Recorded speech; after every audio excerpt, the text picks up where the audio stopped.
తొలితరంలో వెంకట్ రాఘవన్, ఎర్రావల్లి ప్రసన్న, బిషన్ సింగ్ బేడి ఇలా భారత్ కి మంచి నాణ్యమైన స్పిన్నర్స్ ఉండేవాళ్ళు. ఆ తర్వాత అనిల్ కుంబ్లే, హర్భజన్ సింగ్ ఈ జోడీ ఇండియన్ క్రికెట్ కి ఒక మంచి వెలుగునిచ్చింది. వారిద్దరి తర్వాత కొద్ది కాలం పాటు టీమిండియాలో నాణ్యమైన స్పిన్నర్ కరువయ్యాడు. అప్పుడే ఒకడొచ్చాడు, తెలివైన స్పిన్నర్. భారత్ స్పిన్ చరిత్రలో ఒక సువర్ణ అధ్యాయాన్ని లిఖించాడు. ప్రపంచ క్రికెట్ లో చెరగని ముద్ర వేశాడు. క్రికెట్ చరిత్ర గుర్తుంచుకునే ఆ పేరు రవిచంద్రన్ అశ్విన్. ఆస్ట్రేలియా టీం అయినా, సౌత్ ఆఫ్రికా టీం అయినా, ఇంగ్లాండ్ టీం అయినా ఇండియాలో మ్యాచెస్ అంటే అశ్విన్ చేతికి చిక్కాల్సిందే. తను వేసే బాల్ ఎటువైపు వెళ్తుందో అంతుపట్టక బ్యాట్స్మెన్స్ క్రీజ్ లో డాన్స్ చేసేవాళ్ళు. అశ్విన్ చేతిలో నుంచి బాల్ బయటకు వచ్చాక అది ఎటువైపైనా తిరగొచ్చు. సాంప్రదాయ ఆఫ్ స్పిన్ అయినా అవ్వచ్చు, గూగ్లీ అయినా అవ్వచ్చు, లేదా తన పాశుపతాస్త్రం క్యారమ్ బాల్ అయినా అవ్వచ్చు, లేదా అసలు బాల్ స్పిన్ అవ్వకుండా స్ట్రైట్ గా వికెట్లైనా తాకొచ్చు. ఈ మాయాజాలంతోనే గత పుష్కరం పాటు టీమిండియాకి సొంత గడ్డపై తిరుగు లేకుండా చేశాడు. రవీంద్ర జడేజాతో కలిసి team India test జైత్రయాత్రలో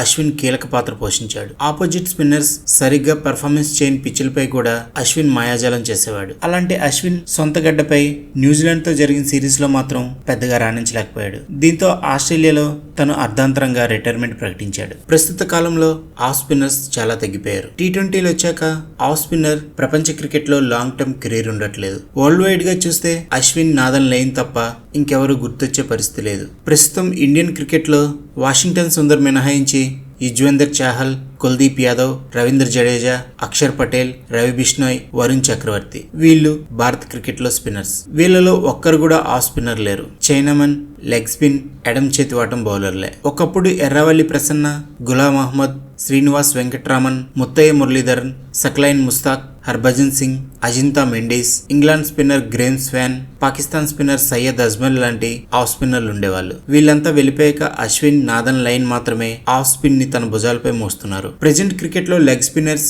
left hand spinners ఎక్కువ ఉంటున్నారు. సాధారణంగా లెఫ్ట్ హ్యాండర్స్ కంటే రైట్ హ్యాండర్స్ బ్యాట్స్మెన్స్ ఎక్కువగా ఉంటారు. దీంతో లెగ్ స్పిన్నర్స్ కు ఇది కలిసి వస్తుంది. లాంగ్ కెరీర్ ఉన్న అశ్విన్ కూడా ఒకనొక సందర్భంలో గడ్డు పరిస్థితులు ఎదుర్కొన్నాడు. భారత్ జట్లోకి వచ్చాక ఒక 4 ఏళ్లకు తన బౌలింగ్ లో పదును తగ్గిందనే విమర్శలు వచ్చాయి. బ్యాట్స్మెన్స్ తన్ని సులభంగా ఎదుర్కోవడం మొదలు పెట్టారు. అలాంటి సమయంలోనే అశ్విన్ క్యారమ్ బాల్ ని వాడాడు. అదే తన సుదీర్ఘమైన కెరీర్ కి మంచి పునాదిగా మారింది. టాప్ స్పిన్, స్లైడర్స్ లాంటి ఆయుధాలను కూడా చాలా బాగా ప్రదర్శిస్తూ బ్యాట్స్మెన్స్ పై ఆధిపత్యం చెలాయించేవాడు. ప్రెజెంట్ ఇండియన్ క్రికెటర్స్ లో ఆఫ్ స్పిన్నర్స్ సంఖ్య చాలా దారుణంగా పడిపోయింది. ప్రస్తుతం టీంలో వాషింగ్టన్ సుందర్ ఉన్నాడు, కానీ తను ఎక్కువగా పార్ట్ టైం స్పిన్నర్ గానే ఉంటున్నాడు. ఇంకా డొమెస్టిక్ లెవెల్స్ లో కర్ణాటక ప్లేయర్ కృష్ణప్ప గౌతమ్ ఉన్నాడు. కర్ణాటక తరపున బాగా రాణిస్తున్నా తనకి ఐపీఎల్ లో అంతర్జాతీయంగా అవకాశాలు రావట్లేదు. ఇంకా కేరళ ప్లేయర్ జలత్ సక్సేనా, తను చాలా సీనియర్. డొమెస్టిక్ లెవెల్లో తన రికార్డ్స్ చాలా బాగున్నాయి. ఫస్ట్ క్లాస్ క్రికెట్ లో 464 వికెట్లు పైగా తీశాడు. లిస్ట్ ఏ క్రికెట్ లో 119 వికెట్లు, టీ20లో 77 వికెట్ల వరకు తీశాడు. కానీ తన ఏజ్